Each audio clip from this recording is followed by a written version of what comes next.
I was sitting on the bus with my daughter on our way to the family weekend cabin when a stranger, a woman I'd never met, gripped my arm and said, "Get off this bus right now. Something terrible is about to happen." My heart was pounding. Every instinct told me she was crazy.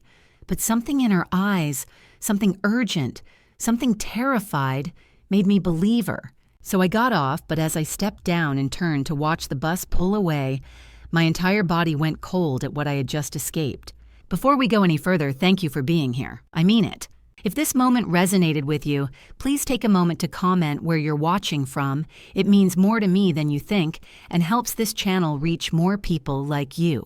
Also, a small note, this story contains some dramatized elements for educational and storytelling purposes. Any resemblance to real people or real situations is purely coincidental, but the message behind it is very meaningful. I should have trusted my instincts that night. But how could I believe my own daughter wanted me gone? It was 2 a.m. when I woke up. Not because of a nightmare, though God knows I'd have plenty of those later. I woke because of a voice coming from the living room. Rachel's voice. My daughter had been staying with me for the past week. Her apartment's air conditioning broke, she said. And the November chill in South Carolina is no joke. But at 2 a.m. on a Wednesday, that wasn't normal. I moved quietly to my bedroom door and listened. Everything's set for Saturday morning. Rachel's voice was low, almost a whisper. The cabin. Yes, she won't suspect anything. We've been going there every weekend for the past month. It's just routine now. A pause. She was on the phone. With Marcus, I assumed, her boyfriend of 8 months, the too charming real estate agent who always showed up at exactly the right moment. No, I packed everything already. It's in the bag. I'll keep it with me the whole time. Another pause. Marcus, I know it's risky, but we don't have a choice. The money, I can't keep waiting. My hands went cold. The money? She said, I'm the only heir. I asked her 2 months ago, remember? She hasn't written a will yet. If something happens, it all goes to me. The cabin, the savings, the life insurance, all of it. I pressed my hand against the wall to steady myself. She was talking about me, about my assets, about what would happen if I was gone. I'll make sure she doesn't suspect anything. We'll leave Saturday morning just like always. You'll be ready on your end. A longer pause. Okay, I love you too. See you soon. The call ended. I heard her footsteps padding back toward the guest room. I ducked into my bathroom and sat on the edge of the bathtub, my heart hammering. Think, Catherine, think. 5 years ago, my husband Richard passed away. Heart attack. Sudden. Devastating. After 2 years alone in our big house, I sold it for $385,000. I bought a cabin instead a small place near Table Rock State Park for $175,000. The rest, $210,000, went into savings. Plus Richard's life insurance, another $150,000. That cabin became my refuge, my escape from memories that haunted every corner of the old house. But Rachel was furious when I didn't put her name on the deed. Mom, I'm your daughter, she'd said, voice tight with anger. Why wouldn't you put me on it? I didn't tell her the truth. I was scared. Rachel had always been impulsive with money. She was drowning in debt, $95,000 between credit cards, bad investments, and personal loans. If I gave her co-ownership, she might take out a loan against it and we'd both lose everything. So I said no, and she stopped calling, stopped visiting, until Marcus came into the picture. Then suddenly she was back, attentive, sweet, asking about my health, my finances, my plans. 2 months ago, she'd asked point blank, Mom, have you written a will yet? I'd laughed it off. Honey, I'm 68, not 90. I'm healthy. There's no rush. But if something happened, who would inherit? You, of course, I'd said. You're my only child. Everything would go to you. She'd smiled, hugged me, said, I love you, Mom. At the time, I thought it was sweet. Now, sitting in my bathroom at 2 a.m., that conversation felt different. If something happens, it all goes to me. I didn't sleep the rest of that night. I lay in bed staring at the ceiling, replaying Rachel's words over and over. Everything's set for Saturday morning. The cabin. She won't suspect anything. Maybe I was overreacting. Maybe I was a paranoid old woman who'd watched too many true crime shows. Maybe Rachel and Marcus were planning something perfectly innocent. But my gut, the same gut that told me to sell the house, the same gut that told me not to put Rachel on the deed, was screaming at me. Something is wrong. Saturday morning was 3 days away. I had 72 hours to figure out if I was paranoid or in danger. I spent the rest of that night trying to answer one question. When did things go so wrong between us? Rachel was born when I was 30, our only child. Richard's job as a civil engineer kept him away for weeks at a time, so I raised her mostly alone. I went to every school event, packed her lunches, stayed up when she had nightmares. For 18 years, it was just the two of us. But the day after graduation, she moved out. No college. She wanted to be independent, she said. Within a year, she had a real estate license and was selling houses in Greenville. She was good at it too, confident, charming. She knew how to make people trust her. We became distant. Birthday calls, Christmas visits, polite texts. We weren't close anymore. Then 8 months ago, everything changed. Mom, I want you to meet someone. Marcus Henley, 42, also a real estate agent. When I met him for dinner, he was perfect. Too perfect. He asked questions that felt wrong: how long I'd lived in Greenville, whether I owned my home, what my retirement plans were. Personal questions wrapped in politeness. He's wonderful, isn't he? Rachel asked later. I said yes, but something felt off. 3 months ago, I told Rachel about the cabin, $175,000 for a small place near Table Rock, my sanctuary. Her reaction shocked me. I want to be on the deed. I blinked. What? Put my name on it. I'm your daughter.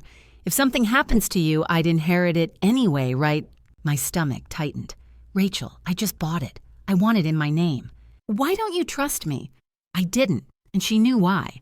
Rachel was drowning in debt.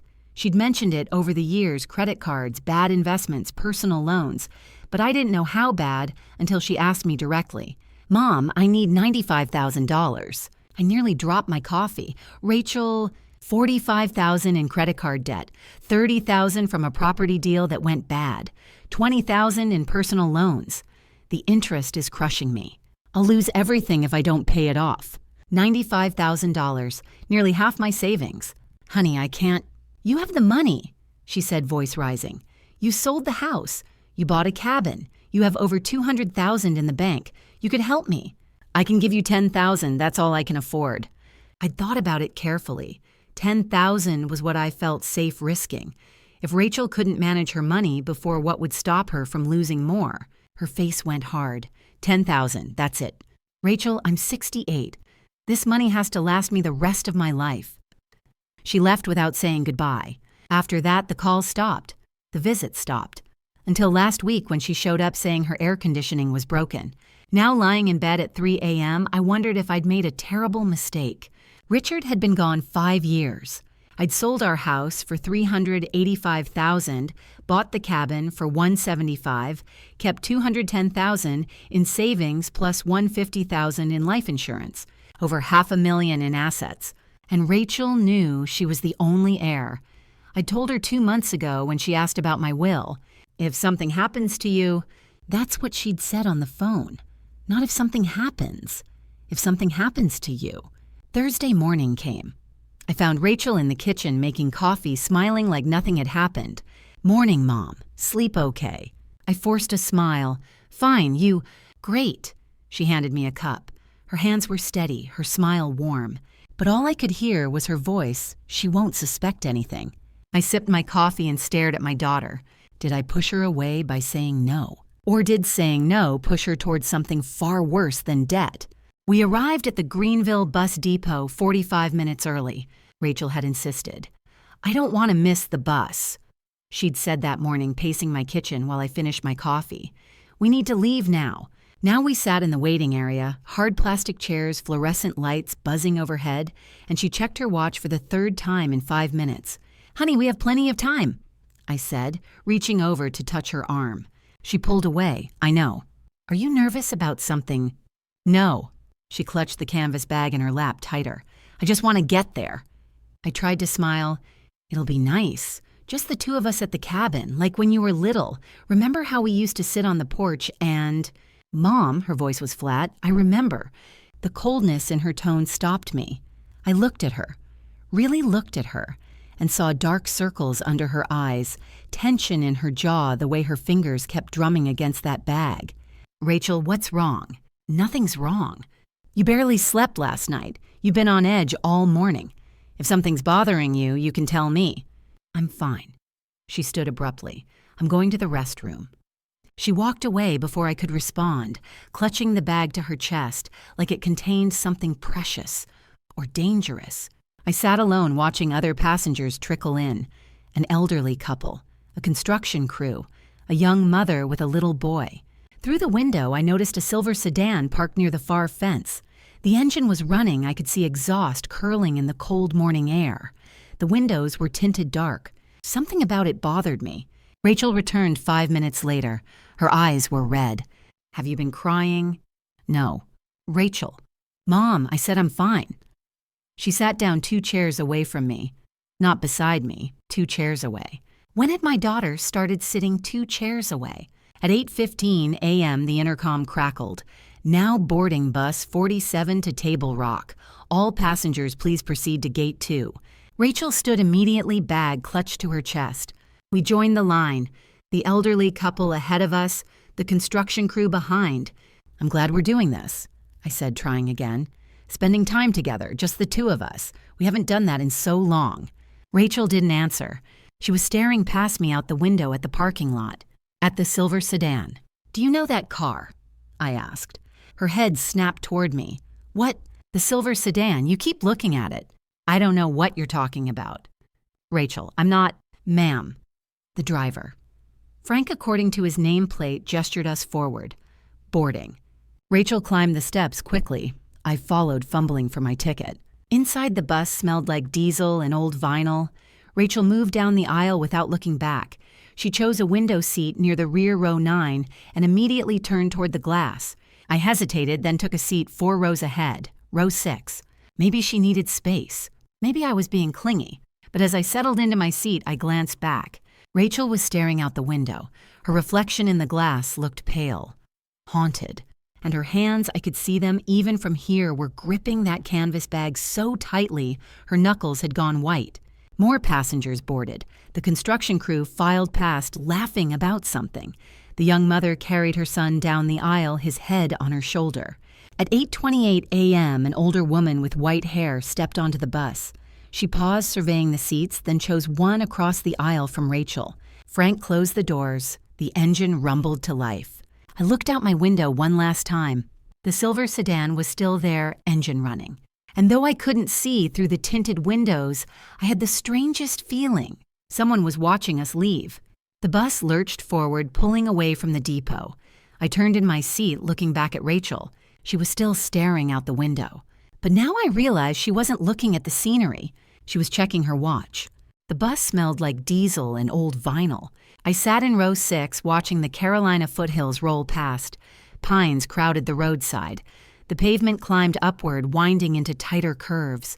But I wasn't watching the scenery. Every few minutes I turned around. 4 rows back, Rachel sat pressed against the window, that canvas bag clutched in her lap. Her face was pale, her jaw tight, her eyes distant. She hadn't looked at me once since we'd boarded. At the depot, I'd said, "It'll be nice, just the 2 of us." She'd looked at me like I'd said something painful. Now she sat alone in row 9. I sat alone in row 6. 4 rows apart. It felt like 400 miles. The bus stopped in Easley. A few passengers got off. A few got on. An older woman with white hair took the seat across from me. She nodded politely, then opened a book. Frank closed the doors. The bus pulled away. I glanced back. Rachel was checking her watch. She'd been doing that since Greenville. Checking her watch, checking her phone, looking at the time like she was counting down to something. 5 minutes later, she checked again, then again. Through the windshield, mile marker 47. The road steepened. The curves tightened. On the right, the ground dropped into steep slopes. When had Rachel stopped wanting to be near me? At 8:50 a.m., I turned again. Rachel was looking at me. Not a casual glance, a long, deliberate stare. Our eyes met. For a moment, I thought she might smile, but she didn't. She just stared, memorizing my face. Then she turned back to the window. A chill ran down my spine. That wasn't a daughter checking on her mother. That was someone saying goodbye. The woman across the aisle glanced up from her book. Her eyes flicked toward Rachel. She'd noticed, too. Another sign, mile marker 45. Before I could move, the woman closed her book. She stood and walked toward Rachel. I watched in the window's reflection as she stopped beside Rachel's seat, leaned down, spoke quietly. Rachel went rigid. Then the woman turned and walked toward me. She stopped beside my seat. "You need to get off this bus." I blinked. "What? Right now?" "I don't understand. Your daughter is planning something." Her voice dropped. "I've seen this before. 30 years ago. A woman died because I didn't speak up. I won't make that mistake again." I looked at Rachel. Rachel was staring at us, face-white hands gripping that bag. "Look at her hands," the woman said. Rachel's knuckles were bone white. "Look at what's in that bag." I couldn't see from here, but I remembered how tightly Rachel had held it. "What's in the bag?" The woman's jaw tightened. "Something that doesn't belong on a bus." My heart hammered. This stranger was telling me my daughter was dangerous, but I thought about the phone calls, Rachel's desperation, Marcus's cold stare, and I thought about that look Rachel just gave me. "Goodbye. We're 10 minutes from the steepest grade on this highway," the woman said. "If I'm right, the brakes will fail. If I'm wrong, you'll think I'm crazy. But if I'm right and you stay, you'll die." I looked at Rachel. She wouldn't meet my eyes. "Driver, stop the bus." Frank glanced at me. "Ma'am, stop the bus. I need to get off." "Mom, no." Rachel's voice cut through the bus, panicked. "Mom, don't." I looked back. Rachel was half standing, face twisted with fear. Not fear of something, fear that I was leaving. "Mom, please don't get off." But I was already moving down the aisle. The woman followed. "Ma'am, we're not at a stop," Frank said. "I don't care, stop the bus." Frank pulled onto a shoulder near mile marker 42. The doors hissed open. I stepped down onto gravel legs, shaking. The woman stepped beside me. "Wait." Rachel was at the door, tears streaming. "Mom, you don't understand." The doors closed. The bus pulled away. Through the window, Rachel's face pressed against the glass. Then the bus disappeared around the curve. I stood on the roadside, wind cold against my face. What have I done? Doris Freeman had been a surgical nurse for 30 years. She knew how to read people the way a patient's eyes shifted when they were hiding pain, the way family members' voices changed when they were lying about how an injury happened. She could spot a lie from across a room. And right now, sitting on bus 47 heading into the South Carolina mountains, she was watching someone lie with their entire body. The young woman in row 9, mid-30s, brown hair, pale face, sat rigid against the window. Her hands were locked around a canvas bag in her lap, knuckles bone white. She hadn't moved in 15 minutes, hadn't looked up, hadn't relaxed her grip. Doris had seen tension before. Road trip nerves, motion sickness, fear of heights. This wasn't that. This was countdown tension. The young woman checked her watch. Doris noted the time, 8:45 a.m. 5 minutes later, the woman checked again, 8:50 a.m. 5 minutes after that, 8:55 a.m. She wasn't checking casually. She was tracking something. Then the woman did something that made Doris's breath catch. She turned in her seat and looked at the older woman 4 rows ahead, her mother Doris assumed. But the look wasn't casual. It was the look you give someone when you're trying to memorize their face, when you're saying goodbye. The look lasted 5 seconds, maybe 6. Then the woman turned back to the window. Doris's heart began to beat faster. She'd seen this pattern before, 30 years ago in the ER at Greenville Memorial. A woman with brake failure. Doris had suspected something was wrong, something deliberate, but she'd said nothing. The woman died. Doris had carried that face with her every day since. Not this time. Doris leaned forward slightly, trying to see what the daughter was holding. The canvas bag sat in her lap, arms wrapped around it. The zipper was slightly open. Through the gap, Doris caught a flash of something yellow. She shifted in her seat, adjusting her angle. There, yellow rubber, thick industrial grade. Gloves, the kind mechanics wore when working with grease and oil. And brake fluid. Doris's hands tightened on the armrests.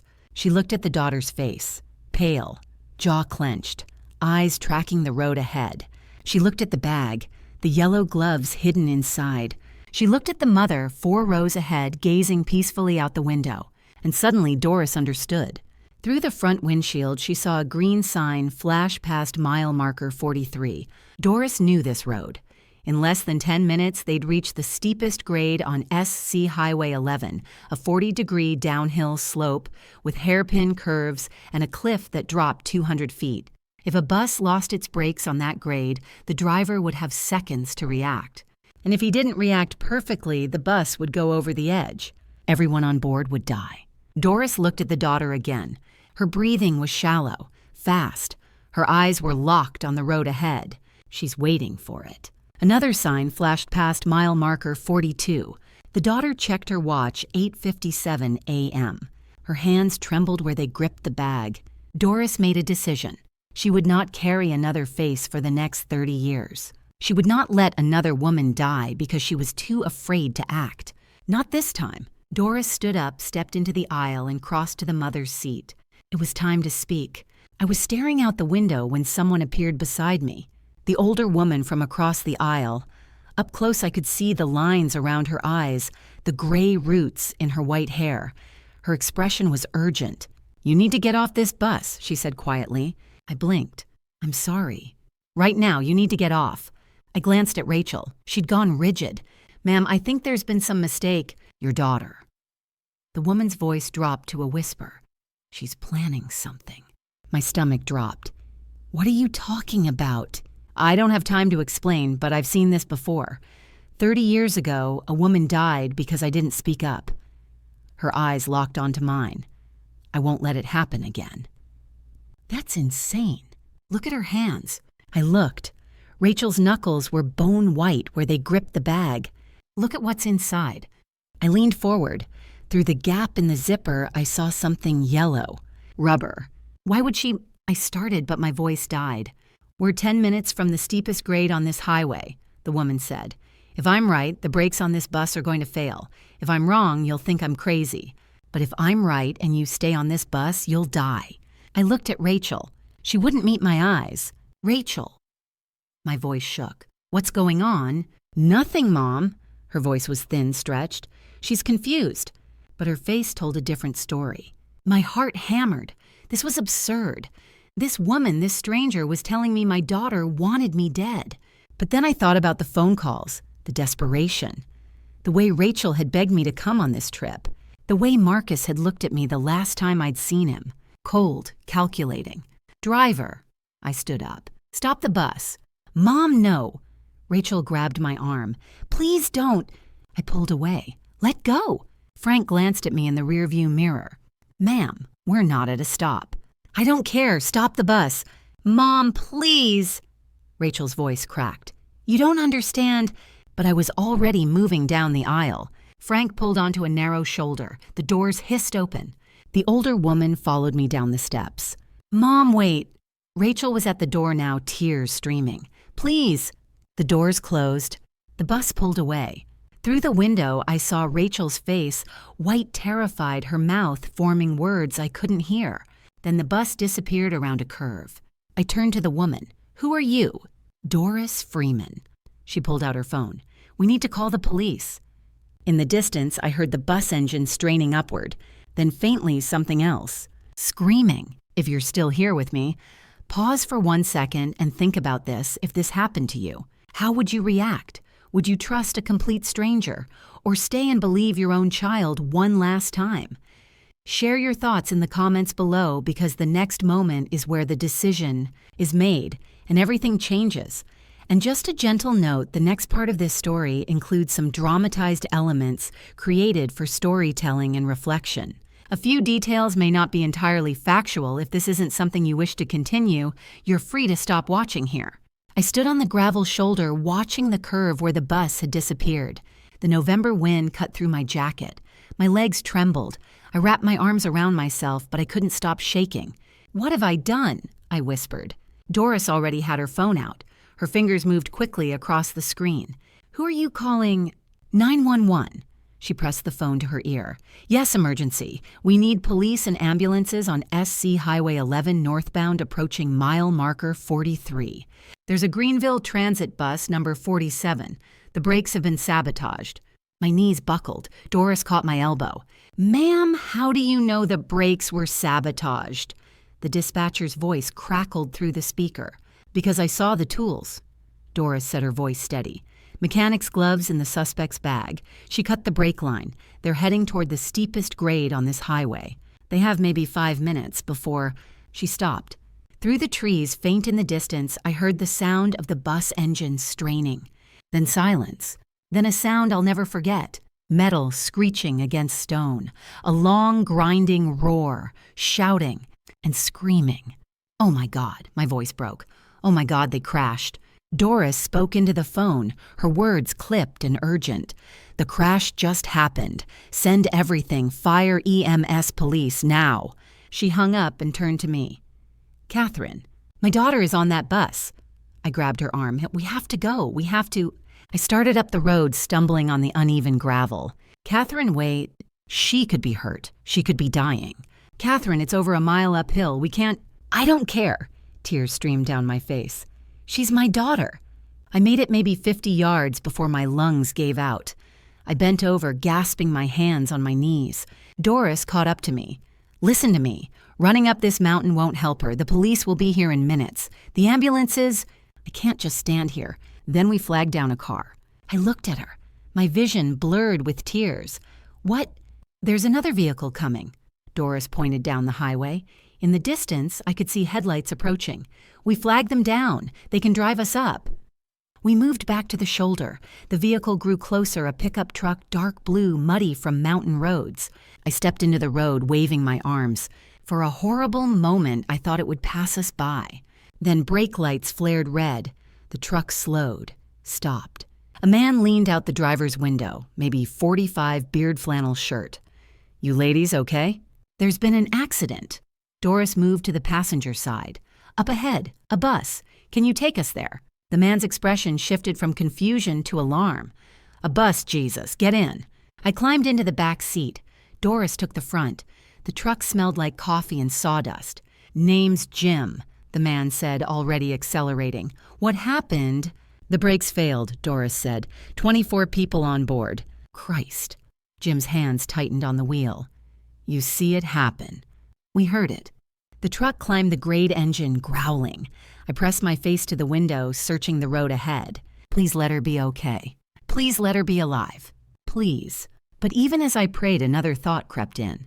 Dark, unwelcome. She wanted you dead. She planned this. She was willing to kill you for money. I squeezed my eyes shut, trying to push the thoughts away. She was still my daughter. No matter what she'd done, she was still my daughter. There. Jim's voice broke through my thoughts. I looked up. Through the windshield, I could see the bus tilted at a steep angle, half buried in a gravel embankment on the right side of the road. And beyond it, 50 yards ahead, a hairpin curve. Beyond the curve, the road dropped away into nothing. Jim slowed the truck. Holy hell, if that bus had reached that turn— It didn't, Doris said quietly. We pulled onto the narrow shoulder. I threw open the door before Jim had fully stopped my boots hitting gravel. And that's when I saw it. A silver sedan, parked about 50 yards beyond the bus engine, running exhaust curling in the cold air. Tinted windows. I couldn't see who was inside, but I knew that car. Or I thought I did. My heart hammered against my ribs. Marcus. Then the sedan's brake lights flared. It began to reverse slowly, deliberately, turned, and disappeared around the bend. Did you see that? I asked Doris. She was already looking at the bus, at the people climbing out. See what? The car. The silver. But when I turned back, it was gone. Maybe I'd imagined it. Maybe my mind was playing tricks. Or maybe it had been real. I didn't know. And somehow that was worse. Jim had driven us up the mountain in less than 5 minutes. The pickup truck's engine growled as it climbed the grade, Frank's name on Jim's lips. Frank Dawson's a good driver. If anyone can stop a runaway bus, it's him. Now, standing at the crash site, I prayed Jim was right. People were climbing out of the emergency exit at the rear of the bus. A construction worker in an orange vest helped an elderly woman down. A young mother clutched a little boy to her chest. He couldn't have been more than 6. 2 men in denim jackets steadied each other, limping. Frank Dawson, the driver, stood near the front, his hands braced on his knees. Blood trickled from a cut on his forehead. His shirt was soaked with sweat. "Everyone okay?" Doris called out as we approached. Frank looked up. His face was gray. "We're alive. I don't know how, but we're alive." Jim was already on his radio. "Yeah, Charlie, I'm on Highway 11 just past mile marker 42. Bus accident. We need ambulances. Multiple injuries doesn't look life-threatening, but yeah, they're on the way. Good." I barely heard him. I was scanning faces, searching. The construction crew, the elderly couple, the mother and child, a teenager, a man holding his wrist at an odd angle. And then I saw her, Rachel. She stood at the edge of the group, half hidden behind two men. Her hair hung in tangles around her face. Her jacket was torn at the shoulder. Her hands hung limp at her sides. But it was her expression that stopped me cold. White, empty, staring. At me. For a moment, we just looked at each other, mother and daughter. Across 20 yards of gravel and wreckage. She didn't move, didn't speak. She just stared. And I realized she was looking at me the way you'd look at a ghost. Because I wasn't supposed to be here. I was supposed to be on that bus. Supposed to be injured. Supposed to be dead. But I was standing here, alive, whole. And she knew that I knew. Rachel's mouth moved. I couldn't hear the words, but I could read her lips. No, no, no. Her legs gave out.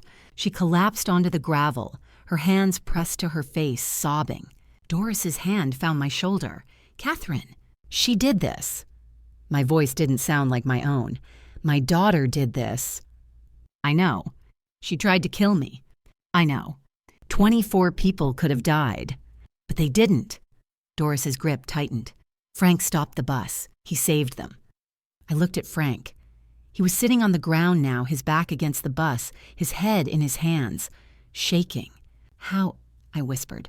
"Training, instinct, luck." Doris shook her head.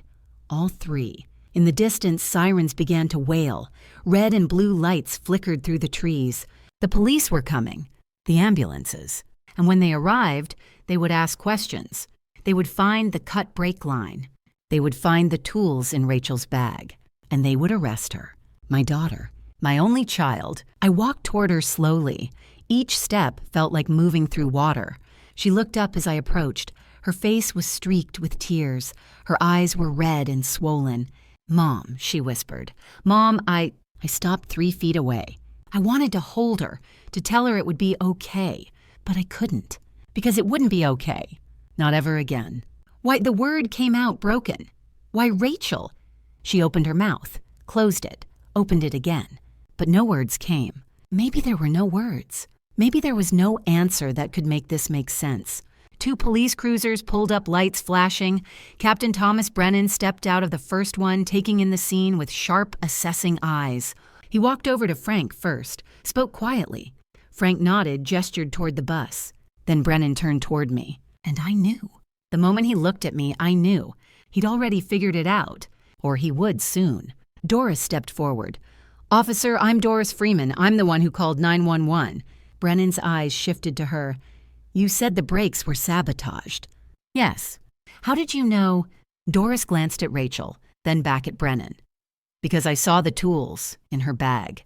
Brennan followed her gaze. Rachel was still on the ground, sobbing into her hands.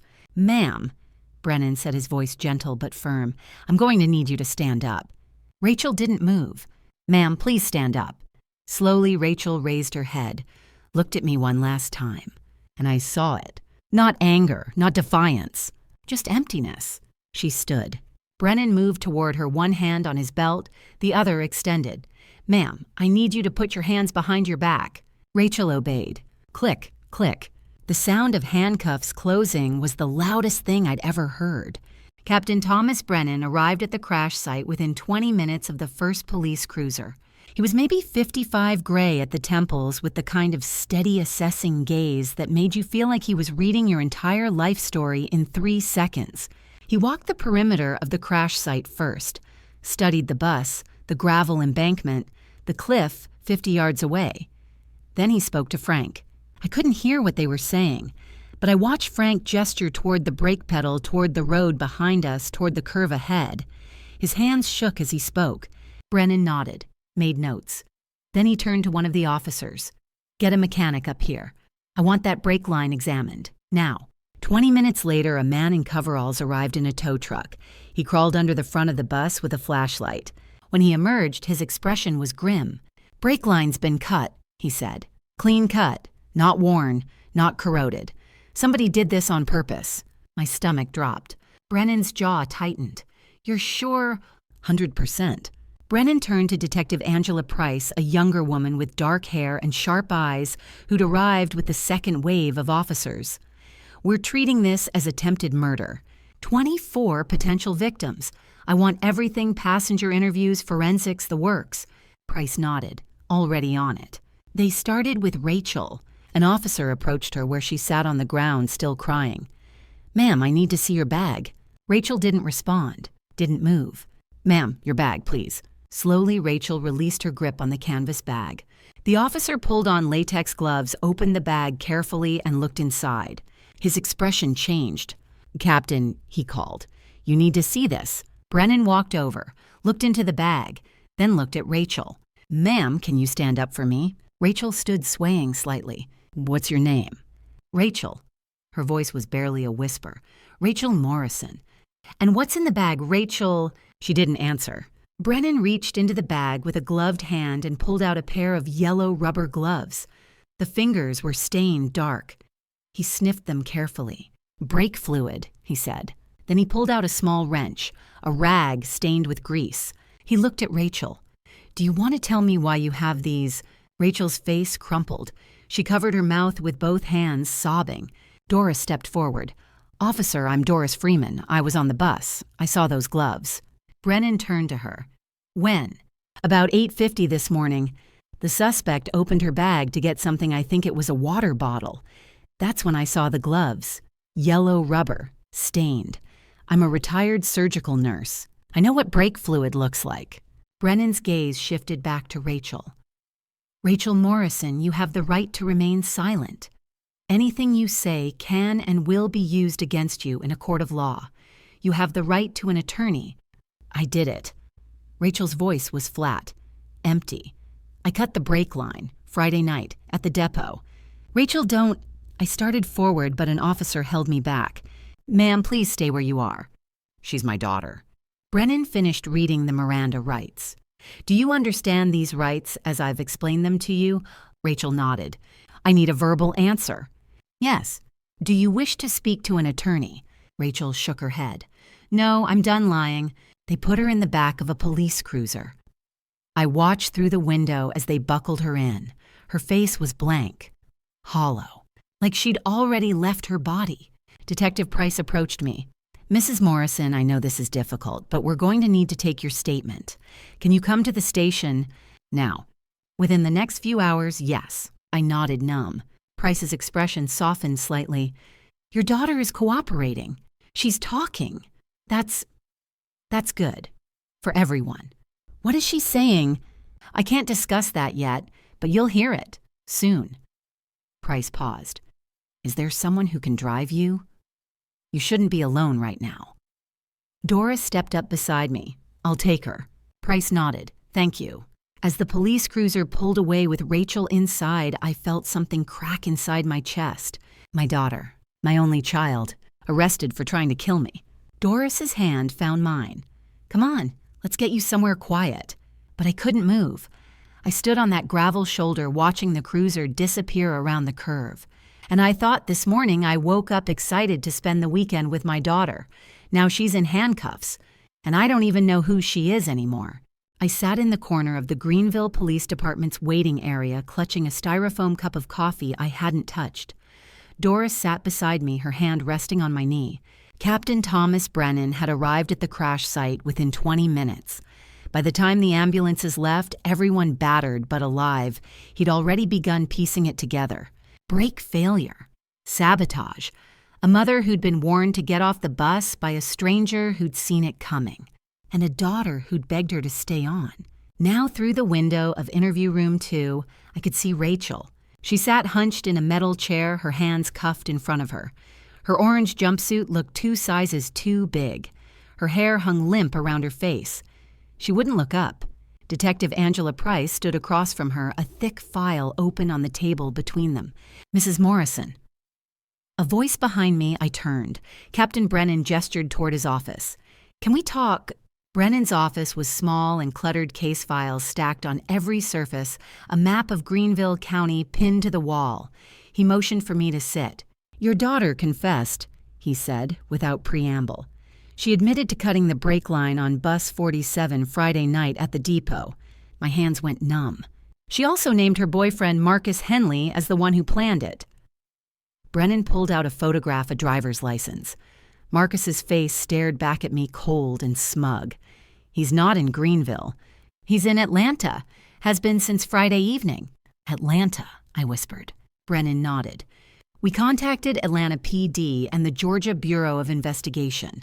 They tracked his credit card hotel charges at the Marriott downtown meals, even a client meeting Saturday morning at 7:30. He built himself an airtight alibi." "Then how?" "He didn't need to be here," Brennan said. "He manipulated your daughter into doing the work, convinced her it was the only way out of her debt, told her that when you died, she'd inherit enough to solve all her problems." I closed my eyes. The room tilted.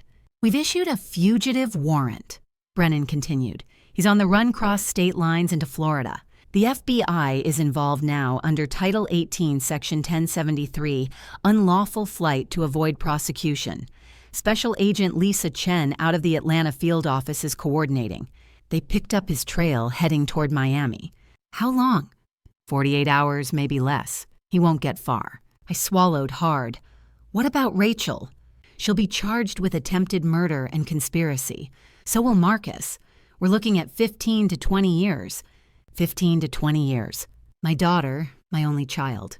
"Mrs. Morrison," Brennan said gently, "I know this is overwhelming, but there's something else." He paused. "Detective Price will want to ask you about what you saw at the scene." My heart stuttered. "What I saw?" "You mentioned something to one of the EMTs about a car."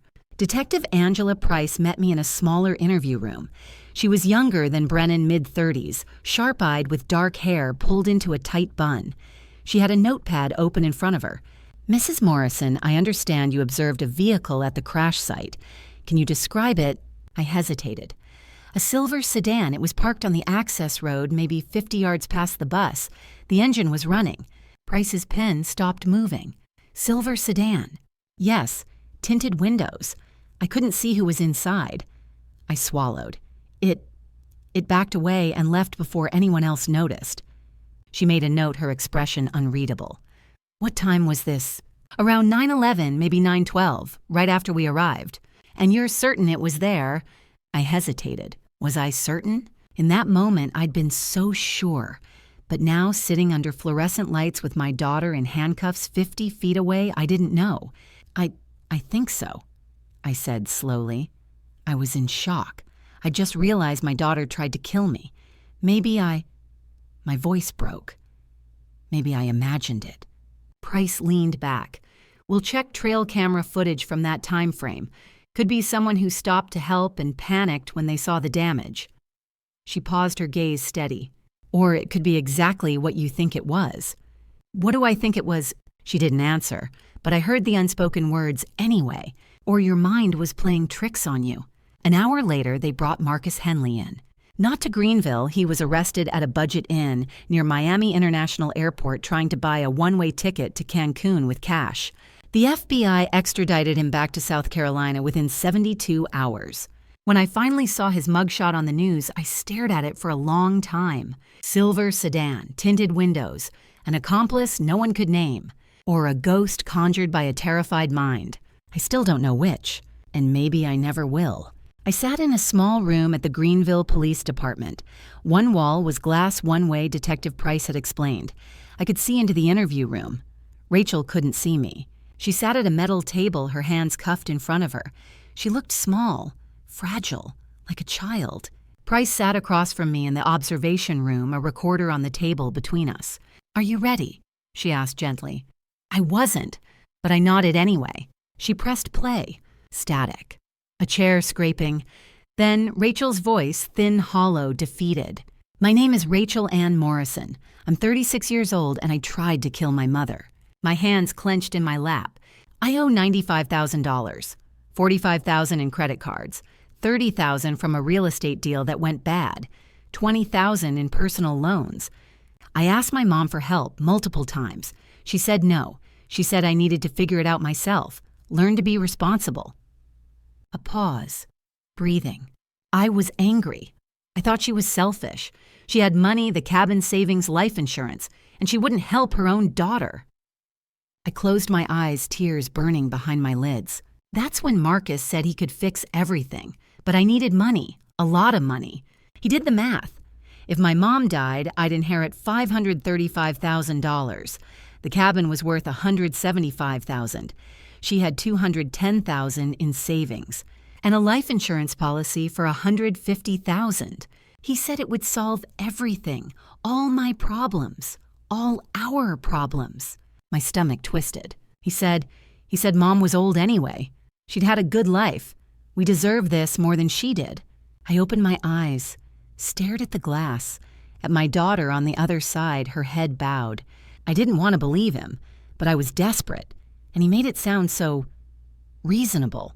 Friday night, Marcus and I went to the Greenville bus depot. He knew the security blind spots. We found bus 47. He showed me where the brake line was, how to cut it. He said it had to look like an accident, brake failure on a mountain road. People die that way all the time. A sob caught in my throat. Marcus told me not to throw the tools away in Greenville. Too many security cameras. He said to bring them on the bus with me. Wait until after the accident. Then bury them near the cabin where no one would ever find them. So that's why she'd held the bag so tightly. He told me to keep it between my feet, never let it out of my sight. But I was thirsty. I opened it to get my water bottle. That's when the old woman, Doris, saw the gloves. I didn't think she'd figure it out. I didn't think anyone would, but she did. And when she told my mom to get off the bus, I panicked. Rachel's voice broke. I begged Mom to stay, not because I wanted to save her, because if she got off, the plan wouldn't work. 24 people would survive, and I'd go to prison for nothing. I pressed my hand to my mouth, fighting nausea. I thought my mom didn't love me anymore. She wouldn't help with the debt. She wouldn't share the cabin. Marcus said she was selfish, that she didn't care about me. But I was wrong. She wasn't being selfish. She was protecting me from debt, from bad decisions, from myself. And I repaid her by trying to kill her. Silence, long and heavy. Then, I deserve whatever happens to me, but Mom, if you're listening, I'm so sorry. I'm so sorry. Detective Price stopped the recording. The room was silent except for the sound of my breathing, ragged, uneven. Mrs. Morrison. Price's voice was gentle. Are you all right? I shook my head. Can I see her? Not today, but soon, when you're ready. I don't know if I'll ever be ready. Price nodded. That's understandable. I stood on shaking legs. What happens now? Your daughter will be formally charged. Attempted murder, conspiracy. She'll likely face 15 to 20 years. 15 to 20 years. My daughter would be 56 when she got out. If she got out. I walked out of the police station into the late afternoon sun. Doris was waiting by her car. How are you? She asked. I didn't answer. I couldn't. I just got in the car, buckled my seatbelt, and stared straight ahead.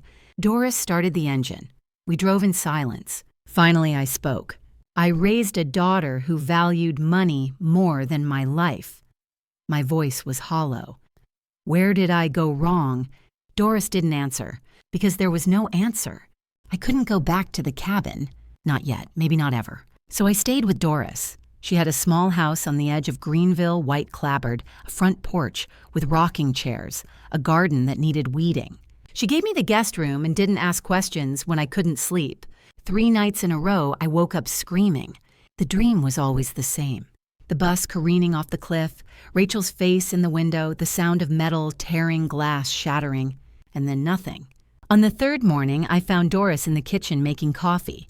Rough night, she asked. I nodded, sinking into a chair. How do you do it? Do what? Sleep. My voice cracked. How do you close your eyes and not see it? Doris poured 2 mugs of coffee and sat across from me. For a long moment, she didn't speak. Then she said, How did I know? I blinked. What? You've been wanting to ask me since Saturday. How did I know what your daughter was planning?" She wrapped her hands around her mug. "So ask. How did you know?" Doris took a slow breath. 30 years ago, she said, I was a surgical nurse at Greenville Memorial. One Friday evening, a woman came into the ER car accident. She was 65, frail, barely conscious. Brake failure on a mountain road, she'd crashed into a guardrail. I listened, my coffee growing cold. Her son brought her in, mid-40s, calm, too calm. Doris's eyes grew distant. While we were working on his mother, he stood outside the trauma room and asked the attending physician 2 questions. First, is she going to make it? Second, did she have a will? My stomach twisted. Not is she in pain, not can I see her. Did she have a will? Doris's voice hardened. She coded twice. We brought her back the first time. The second time we couldn't. I'm sorry, I whispered. After she died, I went to her room to gather her belongings. That's when I saw it. Doris met my eyes. A pair of mechanic's gloves in her son's jacket pocket. Yellow rubber. Stained dark. I went cold. I should have said something. Doris continued. I should have told someone. But I didn't have proof, just a feeling. And who listens to a feeling? What happened to him? 2 weeks later, the police found evidence. The brake line had been cut. But by then, the son had a lawyer. He claimed his mother's car was old, poorly maintained. The case went cold. Doris's jaw tightened. He collected the life insurance, $50,000, and he walked free. Silence filled the kitchen. For 30 years, Doris said quietly, I've carried that woman's face with me. I see her every time I close my eyes, and I think I could have saved her if I'd just spoken up, if I'd just trusted my instincts. She reached across the table and took my hand. When I saw your daughter on that bus, the way she held that bag, the way she checked her watch, the way she looked at you, I knew. I'd seen it before, and I made a choice. Her voice broke. I would not let that woman's death be for nothing. I would not let another mother die because I was too afraid to speak. Tears burned my eyes. You saved my life. I saved 25 lives, Doris corrected, including yours. But you saved me. I squeezed her hand. How do I thank you for that? You don't. Doris smiled, sad and weary. You just live. You live a good life. And maybe someday you save someone too. I thought about that for a long time. Then I asked, do you think she meant to survive Rachel? Yes. So she would have inherited everything, the cabin, my savings, the life insurance. $535,000, Doris said. Detective Price told me. I closed my eyes. My daughter was willing to kill me for $500,000. Your daughter was desperate, and desperate people do terrible things. Does that make it better? No, Doris said, but it makes it human. We sat in silence, the morning light slanting through the kitchen window. Finally, Doris stood. Come on, I'm making pancakes. I'm not hungry. I don't care, you need to eat. She pulled out a mixing bowl and started cracking eggs. And for the first time in 3 days, I felt something other than grief. I felt grateful. Because this woman, this stranger who'd been carrying 30 years of guilt, had seen the signs, had trusted her instincts, had spoken up, and she'd saved my life. 1 week later, I made the decision. I drove to the Greenville County Detention Center alone. Doris had offered to come, but I told her no. This was something I had to do myself. The building was gray concrete and chain-link fences surrounded by razor wire that glinted in the afternoon sun. I parked in the visitor's lot and sat in my car for 10 minutes staring at the entrance. My hands were shaking. Finally, I forced myself to walk inside. The lobby smelled like disinfectant and stale coffee. I signed in, passed through a metal detector, and was led down a long hallway lined with scuffed linoleum and flickering fluorescent lights. The visiting room was small. A handful of tables bolted to the floor, plastic chairs. A guard by the door arms, crossed expression blank. I sat down and waited. When the door opened and Rachel walked in, I barely recognized her. She wore an orange jumpsuit that hung loose on her thin frame. Her hair was tangled and greasy, pulled back in a messy ponytail. Her face was pale, hollow. Her eyes were swollen and red, like she hadn't stopped crying since the day she was arrested. She looked 10 years older. She sat down across from me, her hands trembling on the table. She wouldn't meet my eyes. I looked at her for a long time, trying to reconcile this broken woman with the daughter I'd raised. Then I asked the only question that mattered. "Why?" Rachel's face crumpled. Tears spilled down her cheeks. "I'm so sorry, Mom," she whispered, voice hoarse. I was desperate. I didn't know what else to do. "You could have asked me for help." "I did," her voice broke. "You said no." "I said no to giving you $95,000 because I knew you'd lose it. You were drowning in debt, Rachel. If I'd given you that money, it would have disappeared in 6 months." She stared at the table, tears dripping onto the surface. "Marcus said you didn't love me anymore," she said, barely audible. "He said you were selfish, that you had all this money, the cabin, the savings, the insurance, and you wouldn't share any of it because you didn't trust me. And I believed him." I felt a sharp pain in my chest. "I didn't share it because I was trying to protect you. The cabin was supposed to be yours someday. I just didn't want you to lose it before that happened." She looked up, eyes red and desperate. "I know that now," she whispered, "but it's too late." Silence hung between us. "You're going to prison for 15 to 20 years, I said, voice steady. "Marcus, too. Was it worth it?" Rachel shook her head, tears streaming. "No, I've lost everything. My career, my freedom, my future, and you. I've lost you, Mom." Something twisted inside me. For a moment, just a moment, I wanted to reach across the table and hold her. She was still my daughter, still the little girl who used to climb into my lap and ask me to read her stories. But she was also the woman who had tried to end my life, who had crawled under a bus in the middle of the night and cut the brake line, who had sat 3 rows behind me on that bus, counting down the minutes until I would die. I stood up. "I'll forgive you someday," I said quietly, "but not today, and not for a long time." Rachel looked up, face pale and tear-streaked. "I understand," she whispered. I turned and walked toward the door. Just before I stepped out, I glanced back. Rachel was still sitting at the table, her head in her hands, shoulders shaking with silent sobs. I walked out. The door locked behind me with a heavy metallic click. As I walked down the long hallway and back into the parking lot, I felt the weight of everything settle over me. I wasn't just saying goodbye to Rachel. I was saying goodbye to the daughter I thought I knew, the daughter who loved me, who needed me, who would never hurt me. That daughter had never existed. She'd been an illusion, a story I'd told myself for 38 years. And now the story was over. 2 months after I visited Rachel in prison, I put the cabin up for sale. I couldn't go back to Table Rock. Every time I thought about that place, I saw the bus Rachel's face the steep grade of Highway 11. The cabin sold in 3 weeks for $175,000. I took the money and left Greenville. I moved to Charleston. Doris had told me it was a good place to start over. "The ocean helps," she'd said. "It reminds you the world is bigger than your pain."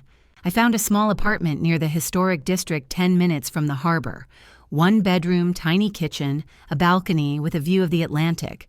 Every morning I woke to the sound of waves and seagulls. It was the first time in months I'd slept through the night.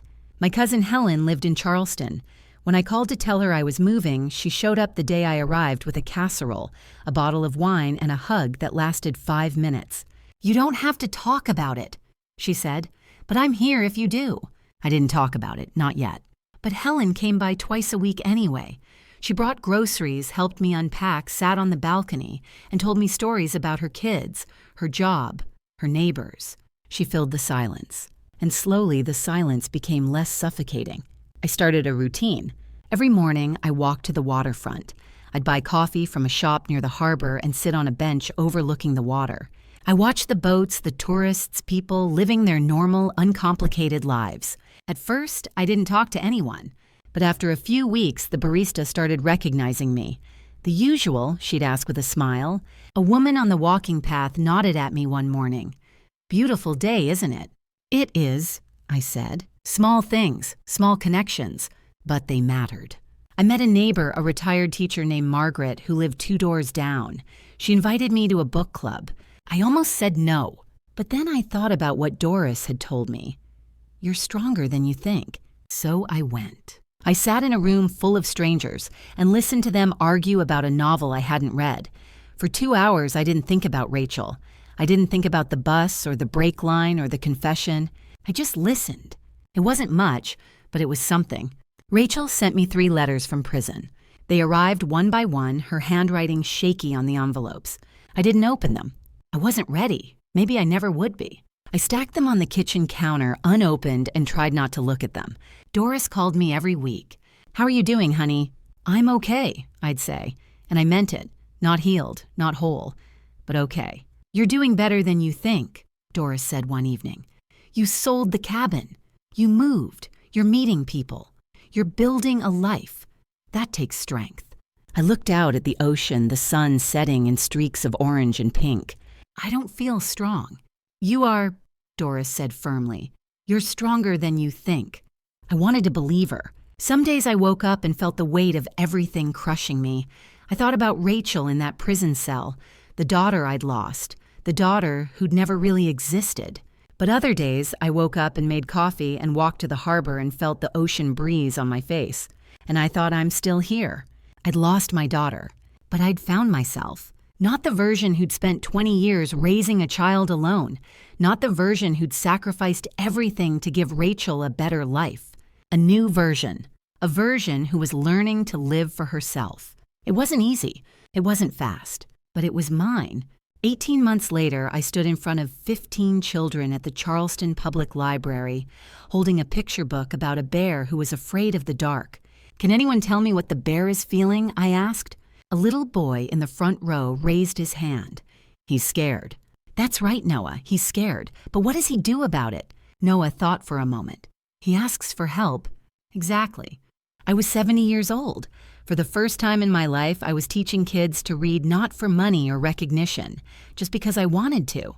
Every Tuesday and Thursday afternoon, I volunteered at the library leading a free reading program for children, ages 6 to 10. Some were struggling readers. Some just loved books. All of them made me feel like my life still had purpose.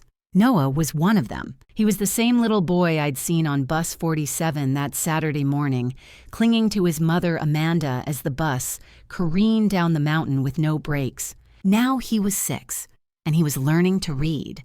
After class, Amanda came to pick him up. She smiled as Noah ran over, clutching the book I'd lent him. "He talks about you all the time," Amanda said, "his favorite teacher. He's a sweet kid." Amanda's smile faded slightly. "You saved my son's life that day, and now you're teaching him to read. You're a blessing, Catherine." My throat tightened. "I'm just glad we're all still here," I said softly.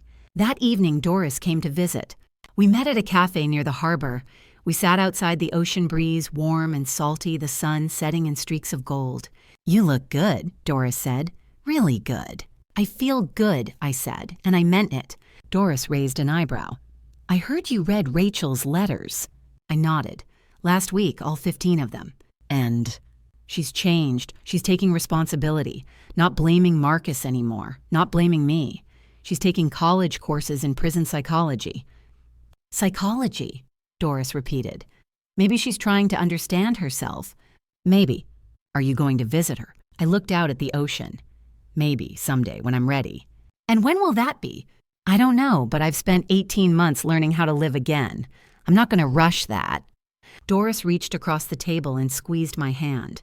"You're doing just fine, honey." We sat in silence, watching the sun sink toward the horizon.